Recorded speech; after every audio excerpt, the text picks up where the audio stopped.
Selamat datang di Jagat bersama saya Rama. Dan ini pengalaman kami bermain Honkai Star Rail selama seminggu.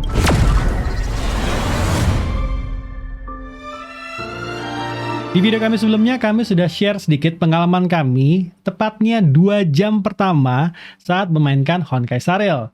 Buat yang belum nonton, bisa ditonton di atas sini ya. Nah, kali ini kami mau sharing lagi pengalaman kami setelah seminggu bermain Honkai Star Rail dengan pace yang terbilang cukup santai. Nah, untuk footage-footage pada video ini kami menggunakan smartphone Android untuk memainkannya, tepatnya Black Shark 4. Jadi buat teman-teman yang berencana memainkan game ini dengan mobile gadget, bisa tahu kurang lebihnya bagaimana pengalaman kami saat memainkannya pada smartphone. Oke, yang pertama yang kita bahas dulu, eksplorasi dunia Honkai Star Rail. Game ini bukan open world, atau bahkan bukan semi-open world. Dunia Honkai Star Rail sudah dibagi menjadi beberapa lokasi yang bisa kita jelajahi, baik itu sebuah kota yang tidak ada musuh, ataupun dungeon yang musuhnya di-reset tiap 24 jam. Ingat, ini bukan MMORPG, yang musuhnya spawn tiap beberapa menit. Bentuk dunia seperti ini seringkali dipakai pada game-game JRPG, Japanese Role Playing Games, untuk membuat kesan dunia yang besar, tapi tetap compact. Untuk sistem battle pada Honkai Star Rail, kalau kalian belum nonton video kami sebelumnya, sistem battle-nya adalah turn-based, di mana kita dan musuh akan berganti-gantian dalam melakukan aksi. Sistem ini sendiri diadaptasi dari board game. Board game ini adalah permainan yang dimainkan di atas sebuah bidang. Contohnya, ular tangga, Monopoly, Othello. Bahkan, salah satu yang tertua itu adalah catur. Yes, catur. Tentu saja perkembangan board game ini begitu bermacam-macam, yang salah satunya menjadi role-playing games atau RPG dengan genre fantasi. RPG ini, buat yang belum tahu, nggak mulai dari video game loh. Mulainya dari board games, di mana yang paling terkenal adalah Dungeons and Dragons. RPG ini sendiri kemudian diadaptasi lagi menjadi video game dengan banyak judul. By the way, ini cuma sekelumit saja ya tentang sejarah sistem turn-based yang dipakai pada Honkai Star Rail. Nah, sekarang dengan memakai sistem yang sebenarnya sudah agak tua tapi banyak dipakai sama game-game lain, bagaimana dengan Honkai Star Rail? Pengalaman kami tetap sama seperti 2 jam awal kami memainkan game ini, yaitu surprisingly good. Simple, tapi kedalamannya ada. Bisa dipelajari secara bertahap, sistemnya mudah dipelajari, tapi tidak gampang untuk dikuasai. Kurang lebihnya begini, tiap karakter pada game ini mempunyai role yang cukup standar pada game-game RPG. Yang pertama, ada DPS atau pembuat damage, yang akan diwakili oleh karakter-karakter dengan label Path, The Destruction, The Hunt, dan The Erudition. Karakter dengan Path The Erudition akan berfokus pada serangan-serangan multi-target, jadi mereka bisa menyerang dengan banyak target dalam satu kali serang. Karakter dengan Path The Hunt akan mempunyai serangan hanya untuk satu target, namun dengan damage yang cukup besar. Dengan karakter Destruction adalah karakter yang mempunyai serangan single target dan multi-target. Lalu ada juga karakter support, apalah DPS tanpa supportnya. Maka pada game ini, karakter-karakter support akan diwakili oleh mereka yang punya Path The Harmony, The Nihility, dan The Abundance. Karakter dengan Path Harmony akan berfokus dalam ngebuff atau memperkuat party kalian. Karakter dengan Path Nihility akan lebih berfokus dalam melemahkan musuh atau debuffing. Karakter dengan Path Abundance akan berfokus dalam menyembuhkan party atau healing.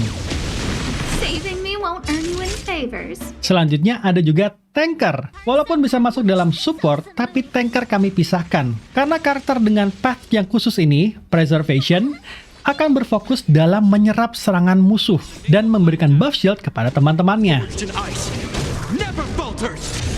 Tidak hanya ada role, elemen juga ada di Honkai Star Rail. Dan elemen ini bisa membuat sebuah battle jadi lebih cepat atau bahkan bertambah lama. Elemen yang bisa kita dapatkan adalah physical, fire, lightning, wind, ice, quantum, dan imaginary.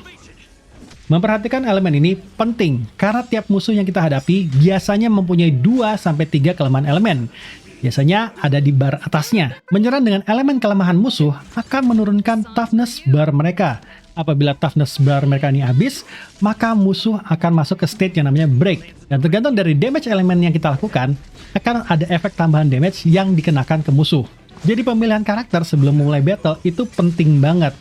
karakter dengan rarity tinggi belum tentu bisa mempercepat battle apabila kita tidak memperhatikan kelemahan musuh di level yang sama. Oke, sekarang gimana cara nge-build karakternya kalau begitu? Nah, buat player Genshin Impact terutama, mungkin akan lebih mudah memahami karena UI Honkai Star Rail mengadaptasi UI Genshin. Bahkan experience-nya pun mirip. Kita lihat di sini. Dari menu karakter, di sini kita akan melihat status dari karakter kita. Dari HP, health point karakter kita, attack yang akan mempengaruhi serangan, def atau defense yang akan mengurangi damage serangan dari musuh, SPD atau speed yang membuat karakter kita lebih dulu mendapatkan turn setiap satu kali sesi turn dalam sebuah battle. Di sini juga, kita juga bisa melihat skill-skill karakter kita dari efek basic attack, ultimate, teknik, dan pasif. Pada detail ini juga, kita bisa menaikkan level karakter kita. Lalu pada menu ini juga ada light cone. Ini bisa disamakan fungsinya dengan senjata pada Genshin. Bedanya di sini mungkin buat yang main Honkai Impact, bentuknya akan mengarah ke stick mata, di mana light cone-nya ini akan berbentuk seperti kartu bergambar dengan status dan kemampuannya masing-masing. Tiap light cone hanya akan bisa dipakai untuk path tertentu, dan tentu saja bisa dinaikin juga levelnya, dan disuperimpose atau digabung untuk menghasilkan efek yang lebih baik. Lanjut, ada trace yang bentuknya skill tree. Di sini kita bisa menaikkan efek-efek dari skill kita, membuka atau menaikkan level dari trace karakter. Lalu, ada relic. Nah, ini kurang lebihnya equipan karakter kita. Atau kalau di Genshin Impact, kalian mungkin mengenalnya sebagai artefak. Ada helm, sarung tangan, armor, boots, dan aksesoris. Untuk mendapatkan level karakter light cone dan relic, bisa didapatkan melalui quest, peti-peti yang tersebar di tiap lokasi game, dan kita juga bisa ngefarm bahan-bahan dan relic di tempat yang namanya Calyx, yang mengkonsumsi Trailblazer Flower. Ya, ada sistem stamina pada game ini, yang kurang lebih kalau di Genshin seperti resin. Yang terakhir pada menu karakter kita kali ini adalah Eidolon. Apabila kalian bisa mendapatkan karakter duplikat, maka kalian bisa membuka Eidolon-Eidolon yang ada pada menu ini. Ada 6 Eidolon yang bisa dibuka, jadi kalau mau dibuka semua, kalian harus mendapatkan 6 kali karakter yang sama. Dan setiap Eidolon akan secara signifikan membuat karakternya lebih kuat. Buat yang di Genshin, again, mungkin kalian mengenalnya sebagai Constellation. Lalu, kalau misalnya bisa dapat double, gimana cara dapetin karakternya? Tentu saja, gacha. Atau di sini disebut dengan warp. Kita bisa menggunakan tiket atau Stargate yang didapatkan dari menjalankan quest pada game, atau kalian juga bisa membeli currency-nya pada toko microtransaction-nya. Untuk pool gacanya, tetap menggunakan sistem PT, di mana dalam jumlah gacha tertentu, kalian pasti akan mendapatkan karakter dengan rarity tertinggi, atau bintang 5. Dengan ketentuan sebagai berikut. Untuk banner limited character dan standard warp, PT-nya akan ada di 90 tarikan tiap banner. Sedangkan untuk light cone warp, PT-nya akan ada di 80 tarikan. Nah, setiap kali kalian sudah mendapatkan karakter bintang 5, maka penghitungan PT akan di-reset dari 0 lagi. Penghitungan PT ini juga akan carry over saat bannernya berganti. Oke, lalu apakah ada konten endgame pada game ini? Tentu saja ada. Di sini kita akan menemukan yang namanya Forgotten Halls, di mana kita akan dites untuk menyelesaikan sebuah pertarungan dalam turn yang sudah ditentukan. Makin cepat ngeberesinnya, makin banyak hadiah yang didapat. Selain itu, ada juga Simulated Universe, yang lebih mirip dengan roguelite, di mana kita bisa mendapatkan buff, namun musuh-musuh yang dihadapi tentu saja semakin susah. Kita juga akan berhadapan dengan karakter yang pernah kita hadapi dalam story sebelumnya. Namun hati-hati, pattern mereka akan sangat berbeda. Banyak yang mirip Genshin ya. Lalu ceritanya apakah sebagus Genshin juga? Karena kan banyak teman-teman yang ngomong Genshin ceritanya bagus. Menurut kami, yes. Tapi, kami merasa untuk sebuah game yang dalam memahami jeroannya bisa dibilang bersahabat untuk pemula, ceritanya agak sedikit ribet di awal. Banyak istilah-istilah dari game ini yang dijejali ke kami sebagai player, sehingga terkadang membuat kami bingung dalam menjalani ceritanya. Walaupun ini akan terurai seiring ceritanya berjalan. Kalau kalian penasaran seperti apa ceritanya, kami sarankan mainkan saja gamenya, biar terasa lebih seru. Buat kami, baik cerita dan gameplay dari Honkai Star Rail menyajikan game yang terasa seperti bukan game gacha. Well, at least di awal-awal.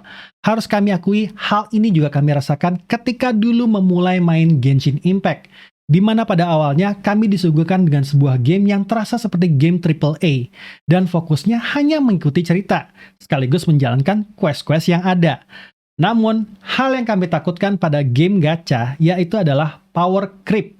Power creep ini adalah istilah untuk karakter-karakter yang kuat tapi tidak terpakai seiring waktu, karena keberadaan mereka tergeser dengan karakter yang lebih kuat atau karakter meta, most effective tactical available. Kami sendiri bisa melihat hal ini bisa diatasi atau diminimalkan di beberapa game gacha. Salah satunya memang Genshin, di mana sebagian besar karakter Genshin itu masih bisa terpakai dalam keadaan tertentu. Bahkan karakter dengan rarity rendah sekalipun, karakter tersebut masih bisa dipakai. Harapan kami, Honkai Star Rail tidak jatuh ke lubang power creep ini, sehingga gamenya akan lebih bersahabat untuk para pemula. Oke, kami juga tahu kalau game seperti ini tidak untuk semua player. Yang suka akan suka, yang tidak suka akan menghindari. Tapi buat kalian yang sudah pernah memainkannya, bagaimana pengalaman kalian? Coba tulis di kolom komen. Saya Rama, Jaga TV.